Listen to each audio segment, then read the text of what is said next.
जय हिंद साथियों, एनएसएफ में आप सभी का स्वागत है। एसएससी दुर्नीति, एसएससी टीचरों की जो है बर्खास्त पहले हाईकोर्ट करते हैं, उसके बाद सुप्रीम कोर्ट भी वही फैसला जो है बरकरार रखते हैं। उसी 25,700 कुछ टीचरों को बर्खास्त किया गया था और उन्हीं में से जनाब मसीहुर जमा मास्टर साहब है, इनको भी बर्खास्त कर दिया गया है। जबकि मसीहुर जमा साहब का कहना है कि मैं लीगल प्रोसेस के साथ एग्जाम देकर नौकरी हासिल किया हूं। अगर किसी ने गलती किया है तो उनके गलती का सजा हम लोगों को क्यों मिल रहा है? यही बात जो है स्टेट सरकार भी उठाया है कि जो गलती किए हैं, जो अयोग्य प्रार्थी है, उनको चिन्हित करे सुप्रीम कोर्ट। किसी एक की गलती की वजह से तमाम टीचरों को सजा कैसे दिया जा सकता है? इन्हीं चीजों को लेकर एसएससी घोटाले को लेकर जो पश्चिम बंगाल में इस वक्त बहुत बड़ी जो है कंट्रोवर्सी का माहौल तैयार हुआ है, जगह जगह पर आंदोलनें हो रहे हैं। वो 26,000 टीचर जो कल तक अपना परिवार के साथ खुश था, स्कूल में पढ़ा रहे थे, अपना परिवार पाल रहे थे, आज जो है सब अपने परिवार के साथ रोड में आ गया है और आंदोलन दिन भर दिन जो है बढ़ता ही जा रहा है। हालांकि ममता सरकार कह रहे हैं कि आप लोग ड्यूटी कीजिए, आप लोगों के नौकरी जो है नहीं जाएगा। क्या सच्चाई है, क्या तहकीकात है, हम सबसे पहले पीड़ित मास्टर मसीहुर जमा साहब से जानेंगे, क्योंकि वही 26,000 टीचरों में से मास्टर मसीहुर जमा साहब भी हैं जो आज बेकार होकर घर में बैठे हुए हैं, नौकरी छोड़कर घर में बैठे हुए हैं। समाज एक अलग ही नजर से देखते हैं, अलग अलग लोग, अलग अलग सोच के लोग, अलग अलग विचारधारा, अलग अलग तरह से अपना राय रखते हैं। तमाम चीजों को लेकर बातचीत करेंगे जरूरी है एनएसएफ के साथ। यानी कि 2016 के पैनल में जितने भी एसएससी टीचरों को दाखिला किया गया था, तमाम टीचरों को जो है इस वक्त बिल्कुल नौकरी से खारिज कर दिया गया, यानी कि सस्पेंड कर दिया गया है। सुप्रीम कोर्ट का फैसला आने के बाद बंगाल में हलचल सिमट चुकी है। आप लोगों को पता है कि बंगाल के कोने कोने में इस वक्त जो आंदोलन चल रहे हैं कि एक तो बीजेपी कह रहा है कि टीएमसी की गलती है, और टीएमसी बंगाल के रूलिंग सरकार का कहना है कि बीजेपी का चाल है, बीजेपी जानबूझ करके माहौल को बिगाड़ने का कोशिश किया है और टीचरों की नौकरी जो है बर्खास्त करके बंगाल के माहौल, शांति श्रृंखला को खत्म करने की कोशिश कर रहा है। मसीहुर जमा साहब, सबसे पहले हमें समय देने के लिए आपका जो है शुक्रिया। आपसे हम पहला सवाल यही करेंगे कि ये जो 25,700 कुछ टीचरों को बर्खास्त किया गया है, उनमें से आप भी हैं, आपका क्या ओपिनियन है इस चीज को लेकर? यहाँ पर योग्य और अयोग्य प्रार्थी जो ये बात जो है उठ कर आ रहे हैं, इस चीज को लेकर। बिस्मिल्लाहिर्रहमानिर्रहीम। आपके तमाम फॉलोवर्स को, व्यूअर्स को मेरी तरफ से सलाम, अस्सलाम वालेकुम। मैं आपका बहुत ज़्यादा शुक्रगुजार हूँ कि आपने ये मैटर्स को आपके चैनल में उठाया। आपने मुझे कॉल करके, मैं सिलीगुड़ी में था, आपने मुझे कॉल करके बुलाया कि मास्टर साहब मैं आपसे जानना चाहता हूँ कि ये क्या मैटर है जो पूरे बंगाल में यह हंगामा खड़ा हुआ है। तो मैंने भी मुनासिब समझा कि सही बात है, हमारे इलाके के लोगों को ख़ास तौर से जानकारी होना चाहिए। हालांकि ये मैटर जो है पूरे स्टेट के मीडिया में छाया हुआ है, स्टेट के मीडिया में नहीं, एएनआई का जो नेशनल मीडिया है हमारा, उसमें भी मेरा इंटरव्यू है। अगर आप लोग जाइएगा एएनआई में, पीटीआई में, और सिलीगुड़ी के बहुत सारा मीडियाज़ में मेरा भी इंटरव्यू है, कोलकाता के मीडियाज़ में भी मेरा इंटरव्यू है। तो ख़ास तौर से हमारे इलाके में आपका जो चैनल है सबसे ज़्यादा पॉपुलर है, तो आपके चैनल के थ्रू से मैं लोगों को हकीकत से वाकफियत कराना चाहता हूँ। तो इसके लिए मैं आपका बहुत बहुत शुक्रगुजार हूँ। देखिए, मैं तमाम व्यूअर्स को पूरा सिस्टमेटिक बताना चाहूँगा कि ये हुआ क्या है। एक्चुअली ये 2016 वाला पैनल है, यानी 2016 वाला पैनल मतलब 2016 में इसका नोटिफिकेशन जारी हुआ था क्लास 9-10 टीचर्स के लिए, क्लास 11-12 टीचर्स के लिए। ग्रुप सी जो हाई स्कूल में कलर का काम करता है उसको ग्रुप सी कहते हैं, और ग्रुप डी जो पियोन का काम करता है, घंटी बजाने का जो काम करता है, उसको ग्रुप डी टीचर्स कहते हैं। तो ये 2016 में नोटिफिकेशन जाहिर हुआ था जिसकी बहाली हुई थी 2018-2019 में। तो ये इसीलिए इसको 2016 वाला पैनल कहा जाता है। इसका जो एग्जामिनेशन हुआ था मैं वो भी बता दूंगा। क्लास 9-10 के लिए इसका एग्जाम हुआ था 2 मई 2017, 11-12 के लिए एग्जाम हुआ था 8 मई 2017, ग्रुप सी के लिए एग्जाम हुआ था 24 जुलाई 2017 और ग्रुप डी के लिए एग्जाम हुआ था 23 जून 2017। इसमें इसमें 2022 में यानी 2018-19 में ज्वाइन करने के बाद 2022 में जो है 2022 में इसके खिलाफ केस होता है। कलकत्ता हाई कोर्ट के सिंगल बेंच के जज अभिजीत गांगुली के बेंच में इसका पिटीशन दायर किया जाता है। कौन कौन लोग करते हैं? जो वेटिंग लिस्टेड कैंडिडेट था। अच्छा, तो वो इसकी जिम्मेदारी देते हैं सीबीआई को। सीबीआई आप इसको पूरी तरह से इन्वेस्टिगेशन कीजिए और क्या सच्चाई है और क्या गलत है उसको आप जाहिर से निकालने की कोशिश कीजिए। तो सीबीआई इसका इन्वेस्टिगेशन शुरू करती है। इन्वेस्टिगेशन में शुरू करने के बाद ये पाता है कि बहुत सारे ऐसे लोग हैं जो ओएमआर सीट में बता दूंगा, बहुत सारे लोगों को जानकारी नहीं है। ओएमआर सीट जो है एक रेड पेपर होता है जिसमें गोलाई करके हम लोगों को एग्जाम देना होता है। अच्छा, सीबीआई ने ये पाया कि बहुत सारे लोग जो है ओएमआर सीट को बिल्कुल ब्लैंक रख दिया है, बिल्कुल ब्लैंक रख दिया है, या फिर 2 या 3 जो है आंसर दिया है, लेकिन उसका नंबर भर करके हो गया है 53। बिल्कुल ब्लैंक या 1 या 2 नंबर सॉल्व किया, उसका नंबर हो गया 53। दूसरा सीबीआई ने पाया क्या कि बहुत सारे लोग जो रैंक जाम के है, मान के चलिए आपका रैंक है 88 और सिलेक्शन लेगा कितना तक, मान के लिए 70 तक लेगा। आपका रैंक 88 से उठा करके लेकर आ गया है 1 या 2 रैंक में, तो ये रैंक जाम हो गया, आपको नौकरी नहीं मिलना था, आपको नौकरी मिला। तीसरा इरेगुलरिटीज वो ये पाया कि आउट ऑफ द पैनल में उसका नाम ही नहीं है, फिर भी उसको जॉब मिला है। चौथा इरेगुलरिटीज ये पाया कि वो एग्जाम ही नहीं दिया है, फिर भी उसको जॉब मिला है। तो इस तरह का बहुत सारा जो है इरेगुलरिटी सीबीआई ने पाया और जस्टिस अभिजीत गांगुली के बेंच में ये सारा कुछ उन्होंने पेश किया। तो उसी सारे इरेगुलरिटीज के बुनियाद पर जस्टिस अभिजीत गांगुली ने, जो सिंगल बेंच का जज था, उन्होंने 6476, मैं एग्जैक्ट नंबर अगर भूल रहा हूं तो माफ कीजिएगा, तो मेरी जानकारी में यही है 6476 कैंडिडेट्स को वो गलत पाया। टोटल रिक्रूटमेंट हुआ था, बहाली हुआ था 25,753, उसमें से 6,476 लोगों को उन्होंने टर्मिनेट कर दिया। जिन लोगों को टर्मिनेट किया गया था उन लोगों को नोटिस भी हुआ था शायद। हाँ, उन लोगों को नोटिस हुआ। जिस दिन जजमेंट हुआ उसके दूसरे ही दिन जो है सारे कैंडिडेट्स को नोटिस हुआ कि आप लोग टर्मिनेट कर दिए गए हैं, आप लोग को नहीं आना है स्कूल। ठीक है, तो फिर 2 महीना तक वो लोग जो है स्कूल नहीं आए, उन लोगों को बैठा दिया गया। लेकिन हमारी स्टेट की जो चीफ मिनिस्टर है, उन्होंने कहा कि किसी भी कैंडिडेट्स को हम जॉब से बर्खास्तगी मंजूर नहीं है, इसलिए उन्होंने फिर सुप्रीम कोर्ट का रुख इख्तियार किया। सरकार जो है सुप्रीम कोर्ट गया कि किसी भी टीचर्स की टर्मिनेशन को हम लोग मानेंगे नहीं, इसलिए सुप्रीम कोर्ट गया। स्टेट सरकार सुप्रीम कोर्ट में जाकर चुनौती दिया सिंगल बेंच के जजमेंट को, यानी अभिजीत गांगुली के बेंच के जजमेंट को सुप्रीम कोर्ट में चुनौती दिया। सुप्रीम कोर्ट ने फिर उसी जजमेंट को कलकत्ता हाई कोर्ट के डिवीजन बेंच में, जिसमें जस्टिस दिवांशु बसाक और मोहम्मद सब्बार रशीदी, इनके बेंच में जाकर के कहा कि आप पूरी तरह से क्या मैटर्स है पूरी तरह से सुनिए और उसके बाद आप जजमेंट दीजिए। दिवांशु बसाक और सब्बीर राशिदी जो है बहुत दिनों तक ये मैटर में हियरिंग किया, सुनवाई किया, लगभग 1 साल से ज्यादा तक उन्होंने हियरिंग किया। जस्टिस दिवांशु बसाक ने स्कूल सर्विस कमीशन एसएससी उनको कहा कि आप जो है ओएमआर सीट दीजिए, ओएमआर सीट में ही बच्चे लोग एग्जाम दिया है, उसी को हमारे पास पेश कीजिए।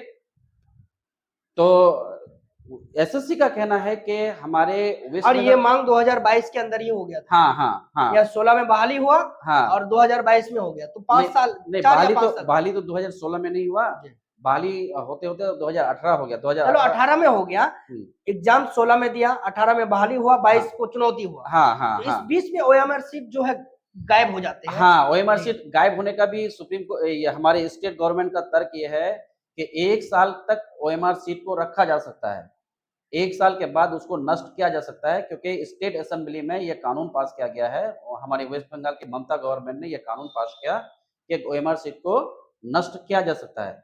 लेकिन नष्ट किया जा सकता है तो उसका मिरर इमेज यानी स्कैन कॉपी तो रखा जाना चाहिए ना। डिजिटल का वो हाँ, समय है इस वक्त, स्कैन वो कॉपी तो रखना संभव है। अभी एसएससी का कहना है कि वो स्कैन कॉपी भी नहीं है, जबकि जबकि बहुत सारे कैंडिडेट ऐसा है जिन्होंने आरटीआई किया था अपना नंबर जानने के लिए कि हमको मेरा नंबर जानना है, मुझे ओएमआर शीट का डुप्लीकेट कॉपी दिया जाए। 2023 में भी वो ओएमआर शीट का डुप्लीकेट कॉपी दिया है। अच्छा। तो अभी जो 2023 में भी दिया है, 2022 में भी दिया है, तो वही चीज वही ओएमआर शीट लेकर के फिर सुप्रीम कोर्ट में चुनौती दिया गया कि एसएससी जो है झूठ बोल रही है कि हम उसके पास स्कैन कॉपी या मिरर इमेज नहीं है। उसके पास है तभी तो आरटीआई का रिप्लाई दिया। तो सुप्रीम को हाई कोर्ट का डिवीजन बेंच दिबांशु बसाक और शब्बीर रसादी ने जो है बार बार उनको कहा कि आप इसका स्कैन कॉपी या मिरर इमेज जरूर दीजिए, ताकि हम कह पाए कि कौन कैंडिडेट जो है वो टेंटेड है। टेंटेड मतलब जिन्होंने रिश्वत दे करके या इरेगुलरिटीज करके नौकरी पाया उसको, और जो लोग जेन्युइन कैंडिडेट है उसको हम लोग पहचान पाए। ऐसे तो सारा घुल मिल गया है, जो गलत करके नौकरी लिया है और जो सही प्रोसेस फॉलो करके नौकरी लिया वो सारा घुल गया है, पहचान नहीं पा रहे हैं। तो बहुत ज्यादा अपॉर्चुनिटीज दिया गया एसएससी को, एसएससी ने नहीं दिया, जिस वजह से दिबांशु बोसाक और शब्बीर रसादी के बेंच ने 24 अप्रैल 2024 को हम लोगों का पूरा पैनल को जो है खत्म कर दिया।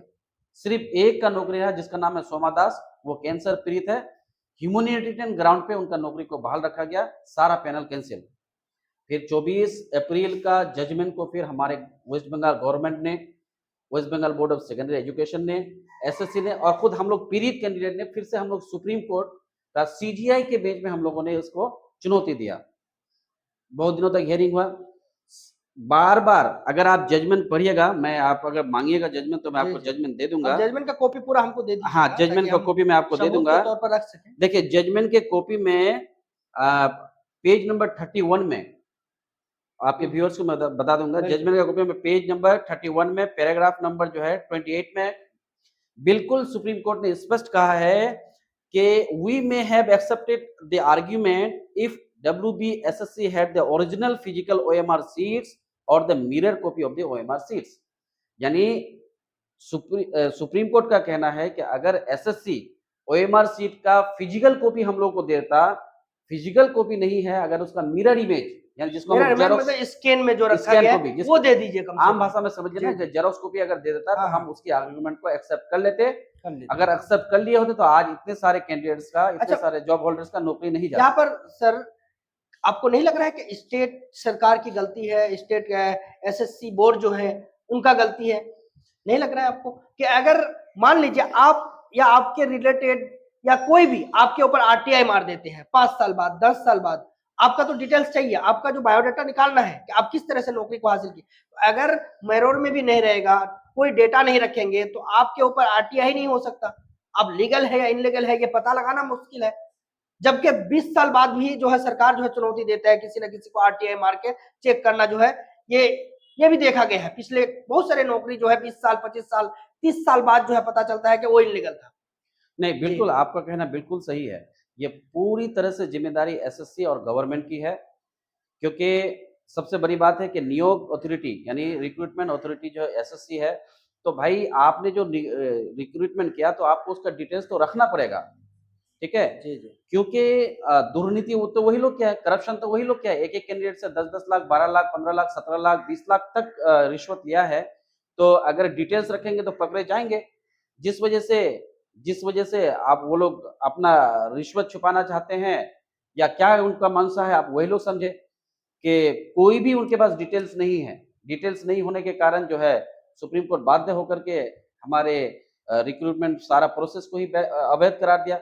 सारे लोग अभी सड़कों पे हैं इस वक्त। अब मान के चलिए कि 6,000 लोगों की वजह से, 6,000 घूसखोरों की वजह, 400 मान के चलिए 6,000 6,500 लोग मतलब इनलीगल टीचरों की वजह से इस वक्त पूरे 25,700 टीचर जो है बर्खास्त हो रहे हैं। यहाँ पर तो स्टेट सरकार को एक अहम कदम उठाना चाहिए। चूंकि सुप्रीम कोर्ट का जजमेंट में या कलकत्ता हाई कोर्ट के डिवीजन बेंच का जजमेंट में भी हम लोग को बहुत ज्यादा शक है। मैं आपको मिसाल देकर के समझा रहा हूँ। एक गांव में 500 लोगों का पॉपुलेशन है, आबादी है 500 लोगों का। पता ये चला कि इस गांव में जो है 2 से 3 लोग ऐसा है जो चोर है। चोर है। 500 लोगों की आबादी है उस गांव में, 2-3 लोग जो है इस गांव में चोर है। तो जजमेंट आप ये नहीं दे सकते कि पूरे गांव के लोगों को जला दो, क्योंकि इसमें चोर घुसा हुआ है। पूरे 2-3 लोगों की वजह से पूरा गांव को आप जला नहीं सकते हैं। तो क्या तो आपको लग रहा है आपको कि आपके पास एजेंसीज है, जैसे सीबीआई जैसे इन्वेस्टिगेशन एजेंसीज है, उसका सपोर्ट लेकर के आपको चोर को पकड़ना है। ऐसा नहीं कि पूरे गांव के निर्दोष जो लोग भी है उसको आप पकड़ेंगे।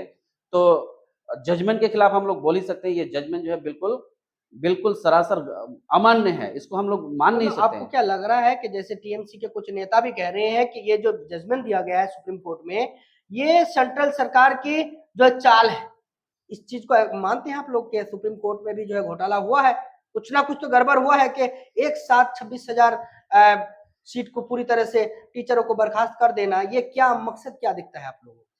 देखिए, सबसे बड़ी बात है कि ये एक पॉलिटिकल पार्टी दूसरे पॉलिटिकल पार्टीज के ऊपर तो आरोप प्रत्यारोप करेंगे, लेकिन सबसे पहले अपनी कसूर को आपको देखना पड़ेगा कि अगर आपको, जैसे मैंने आपको बताया कि पेज नंबर 31 पैराग्राफ नंबर 28 में बिल्कुल क्लियर लिखा है कि आप अगर ओएमआर शीट दे देते या उसका स्कैन कॉपी अगर आप देते तो मैं मान लेता कि आप जो है ये सारे लोगों का जो निर्दोष लोग हैं इनकी नौकरी नहीं जाती। तो वो तो आप दे नहीं पाए, जिस वजह से बाध्य होकर के सुप्रीम कोर्ट को ये जजमेंट लेना पड़ा। तो किसी पॉलिटिकल पार्टीज को आप मौका आप ही ना दे रहे हैं, आप अपना डेटा सही रखते। सुप्रीम कोर्ट का ये तर्क है, हम लोगों का ये कहना है कि आपने बोला कि 25,753 में से 6,476 लोग जो है उनको पैसा जितना सैलरी विड्रॉ किया है वो सैलरी 12% सूद के साथ उसको रिटर्न करना पड़ेगा।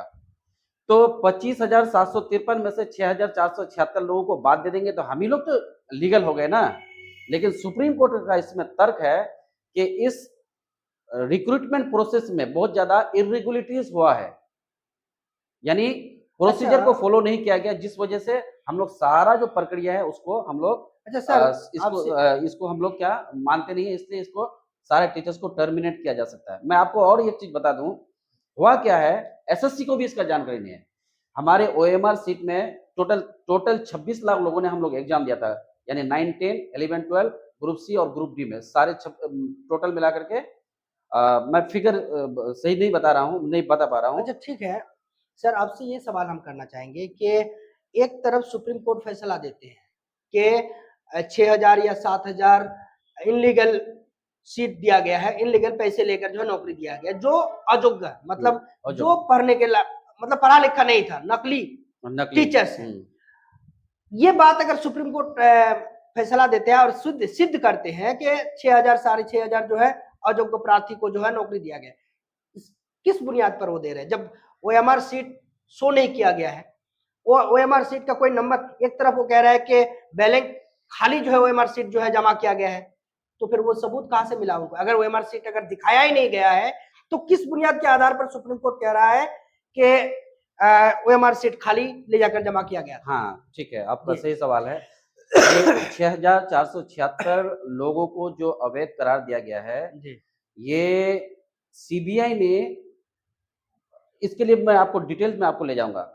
एसएससी ने ओएमआर सीट चेक करने की जिम्मेदारी दिया था नाइसा कम्युनिकेशन प्राइवेट लिमिटेड को। अच्छा, नाइसा कम्युनिकेशन प्राइवेट लिमिटेड को इसका जिम्मेदारी दिया था। अच्छा, नाइसा कम्युनिकेशन प्राइवेट लिमिटेड फिर क्या किया है, उन्होंने फिर चेक करने के लिए एक दूसरा एजेंसी को दिया है जो कि एसएससी को जानकारी नहीं था। वो दूसरा एजेंसी का नाम है डेटा स्कैन टेक। अच्छा, दिया था जिम्मेदारी नाइसा कम्युनिकेशन प्राइवेट लिमिटेड को, उन्होंने फिर डेटा स्कैन टेक को दिया है, उन्होंने चेक किया है। तो सीबीआई ने पंकज बंसल नाम से है जिसको जिम्मेदारी दिया गया था, उनके घर पे जाकर के ओएमआर सीट का जो डिस्क है वो मिला, सारा मिला। तो उसमें वो सीबीआई ने जो है वो ओएमआर सीट स्पष्ट रख दिया कि देखिए ये इस तरह से ब्लैंक ओएमआर सीट है, या 1 या 2 गोलाई किया हुआ है, या बिल्कुल ब्लैंक है। उसके आधार पर जो है 6,476 लोगों को पाया कि इतने सारे लोग जो 6,476 लोगों को पाया, तो जो डिस्क उनके हाथ में लगा है उसके बुनियाद से तो पता कर किया जा सकता है कि कौन अयोग्य था कौन योग्य था। उन लोगों को नहीं। उसी डिश के आधार पर ही बात करते हैं? नहीं, वो लोग जो ये सीबीआई जो सिर्फ निकाला है ना, तो वो ओएमआर सीट निकाला है। तो यहाँ पे धांधली तो मैंने पहले ही आपको बताया कि ओएमआर मिसमैच एक है। दूसरी बात है कि बहुत सारे लोग रैंक जाम करके आए, वो तो ओएमआर सीट में आपको नहीं मिलेगा जो रैंक जाम किया है। जो आउट ऑफ द पैनल है वो भी ओएमआर सीट में नहीं मिलेगा, ठीक है। जो बिल्कुल एग्जाम ही नहीं दिया वो भी ओएमआर सीट में नहीं मिलेगा। तो सीबीआई सिर्फ ओएमआर मिसमैच है वही सिर्फ निकाल पाया है। तो सिर्फ तो इरेगुलरिटीज यहाँ पे नहीं हुए, इसलिए सुप्रीम कोर्ट ने सीबीआई के डेटा को भी नहीं माना है, क्योंकि और भी बहुत ज्यादा इरेगुलरिटीज हुआ है। सुप्रीम कोर्ट ने हवाला दिया है कि जो लोग वैध है फिर भी उसका नौकरी इसलिए जाएगा क्योंकि आर्टिकल 14 एंड 16 का वायलेशन हुआ है। यानी नियोग प्रक्रिया को पूरा प्रोसेस फॉलो नहीं करके लोगों को अपॉइंटमेंट दिया गया, इसलिए सारा जो है ये अपॉइंटमेंट ये बिल्कुल अवैध है। नहीं, मेरे ख्याल से हमें संविधान हम क्या सिखाते हैं कि नहीं, भले ही 10 कसूरबन बच जाए, 10 कसूरबन सजा पाने से जो है बच जाए, लेकिन एक भी किसी बेकसूर को सजा नहीं मिलना चाहिए। यहाँ पर तो 10 के चलते में 1000 बेकसूर को सजा दिया जाए। बिल्कुल सही बात है। मैंने पहले भी बोला कि सुप्रीम कोर्ट का ये जजमेंट पे भी हमारा सवाल या निशान है कि मैंने मिसाल भी आपको दिया कि 500 लोगों का एक गांव में लोग है, 3 अगर चोर घुस गया तो पूरा गांव को आप जला नहीं सकते। बिल्कुल, तो ये बिल्कुल वैसा संविधान ही स्पष्ट रूप से लिखा भी है। हाँ वैसा किसी ही बेकसूर को सजा देने, ये किसी कसूरबंद को सजा देने के चक्कर में आप 10 बेकसूर को सजा नहीं दे सकते, वैसा ये ही स्पष्ट कर दिया गया है। वैसा ही सजा हम लोगों को मिली है, बिल्कुल वैसा ही सजा। बिल्कुल आप देखेंगे बाबरी मस्जिद राम मंदिर का जो जजमेंट था, सारा का सारा एविडेंस बाबरी मस्जिद के पक्ष में था, लेकिन आस्था के बुनियाद पर राम मंदिर बनाने का निर्देश दिया गया। तो बिल्कुल ये वैसा ही जजमेंट है, सारा का सारा एविडेंस हम लोग के फेवर में है, लेकिन आज हम लोग जो है स्कूल में नहीं है, हम लोग सड़कों पे हैं। आप देखिएगा आज सियालदह से लेकर के West Bengal school council SSC में जो है आज हम लोग धरना पे दे आ रहे हैं, यानी पूरे बंगाल में धरना प्रदर्शन हो रहा है। क्योंकि मैं भी जाता, आपने बुलाया, मैं सिलीगुड़ी से आपके चैनल में आया, तो ये हो रहा है। और चूंकि हम लोग गलत नहीं किए, इसलिए मुझे मेरे रब पे पूरा भरोसा है कि हम लोग बहुत जल्दी जो है। आपको नोटिस भी उस वक्त नहीं हुआ था? नहीं, अभी तक कोई नोटिस हम लोग को नहीं हुई है। सरकार हम लोगों को कह रही है कि आप लोग स्कूल जाइए, हम लोग को सैलरी जो है OSMS पोर्टल से हम लोग को सैलरी मिलती है, वो बंद रखा था, लेकिन वो भी खोल दिया गया। सरकार कह रही है कि आपको हम लोग सैलरी भी दे रहे हैं, आप लोग स्कूल भी जाइए, लेकिन हम लोग इसलिए नहीं जा रहे हैं क्योंकि सुप्रीम कोर्ट का जजमेंट के ऊपर कोई नहीं है। Supreme court is the apex body, सबसे ऊपर सुप्रीम कोर्ट है, उसके जजमेंट के खिलाफ वर्जी अगर हम लोग करेंगे तो हम लोगों पे भी लीगल एक्शन हो सकता है। तो सरकार ने फिर MA फाइल किया है, मिससेलेनियस एप्लीकेशन फाइल किया है कि इतने सारे टीचर को एक साथ बर्खास्तगी नहीं की जा सकती है। आप री एग्जाम के बारे में कह रहे हैं, 3 महीना के अंदर री एग्जाम भी लेंगे, तब तक इन लोगों को बहाली दिया जाए। उसकी सुनवाई 17 तारीख को है, 17 तारीख को एक निर्णय होगा, उसके बाद फिर रिव्यू पिटिशन भी होगा। अगर सरकार जो है यानी एसएससी अगर OMR सीट का स्कैन कॉपी जमा देते हैं सुप्रीम कोर्ट में, तो सुप्रीम कोर्ट ये फैसला फिर पलट भी सकता है। तो बस नहीं सर, आप कह रहे हैं कि सरकार या एसएससी OMR सीट ले जाकर जमा करेंगे, मुझे नहीं लग रहा है कि वो जमा करेंगे, क्योंकि वो पहले से नकार चुका है कि हमारे पास OMR सीट नहीं है, स्कैन भी नहीं है। और दूसरी बात यह है कि सरकार के ऊपर जो आरोप लगते हैं कि OMR सीट जमा करने के बाद अगर सिद्ध हो जाते हैं 6-7 हजार नौकरी जो है फॉल्स है, तो सरकार के ऊपर जो है सरकार को जवाब देना नामुमकिन हो जाएगा। फिर सरकार के ऊपर उंगली उठेंगे कि सच में ये साबित हो जाएगा कि इनलीगल नौकरी दिया गया है। तो सरकार, मुझे नहीं लग रहा है सरकार ये सब चीज जो है रखेंगे। गलती एसएससी बोर्ड, एसएससी काउंसिल का भी है, वो भी बहुत बड़ा जो है गलती की है और लापरवाही की है। और साथ में अभी जो सुप्रीम कोर्ट फैसला दे रहा है उससे भी जो है हम लोग संतुष्ट नहीं है। सुप्रीम कोर्ट का फैसला है, मानना होगा, लेकिन हम लोग संतुष्ट नहीं है।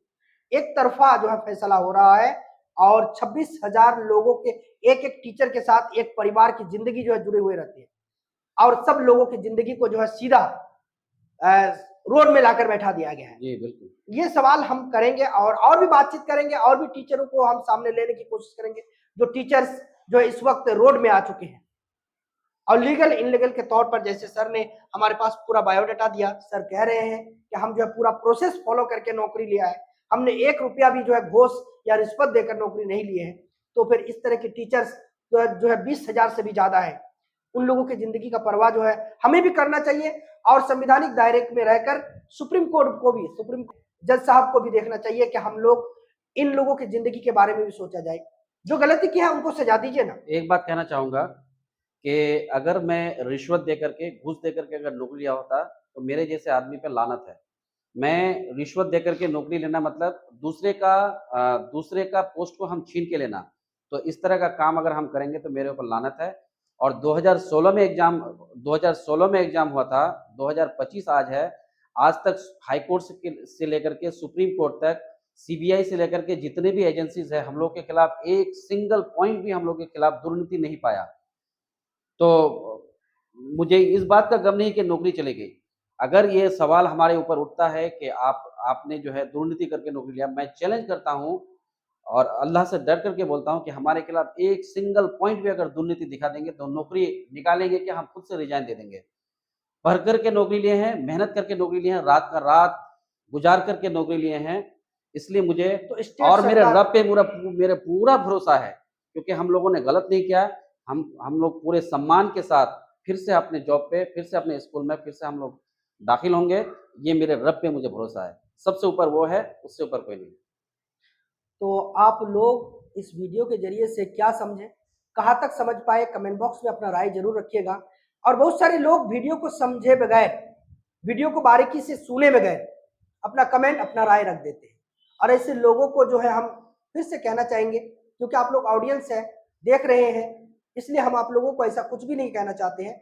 लेकिन आप लोग वीडियो को ध्यान से देखे बगैर, समझे बगैर, आपके हर सवाल का जवाब कमेंट वीडियो में मौजूद रहते हैं, लेकिन आप कमेंट करते हैं। इसका मतलब है कि आप वीडियो को ध्यान से देखे नहीं होंगे। एक बार में नहीं तो 2 बार में वीडियो को समझिए। और हम सरल से सरल भाषा का इस्तेमाल करते हैं ताकि आम जनता जो है समझ सके। हम फिर से इसी एसएससी मुद्दे को लेकर फिर आएंगे और दूसरे टीचरों को लेकर आएंगे और भी जानकारों को लेकर आएंगे। मसूद जमा सर जो अपना राय रखे हैं, अपने पक्ष जो रखे हैं, उसको भी सुनिए। और सुप्रीम कोर्ट का जो फैसला है उससे लोग संतुष्ट नहीं है। और स्टेट सरकार और स्टेट बोर्ड जो एसएससी काउंसिल बोर्ड है, वो भी बहुत बड़ी जो है गलती की है। उनके खिलाफ सजा होना चाहिए। काउंसिल में जिम्मेदारी में रहने वाले लोगों को सजा मिलना चाहिए। इस डिपार्टमेंट में जुड़े हुए जो लोग हैं, जो अपॉइंटमेंट किए हैं इन इनलीगल टीचरों को, उनके खिलाफ एक्शन होना चाहिए। उनके खिलाफ एक्शन ना करके अगर टीचरों को ही जो है सजा देंगे, 6,000 7,000 टीचरों के बदले में पूरे 26,000 टीचरों को सजा देंगे, ये किसी भी सिरे से संविधानिक हम नहीं मानते हैं। जुड़े रहने सबके साथ जय हिंद, जय भारत, जय संविधान। और अपना कमेंट के जरिए से अपना अपना राय जरूर रखिएगा। और वो हम जानते हैं कि वीडियो में बहुत सारे जानकार लोग भी हमें देखते हैं, जो लोग मेहनत करके अपना कमेंट्स के जरिए से हमें अपनी अपनी राय रखिएगा, ताकि हम आगे इसी प्रोसेस को और ले जा सके, समझ सके और फिर से एपिसोड के जरिए से आप लोगों के बीच डिस्कस कर सके। खुदा हाफिज।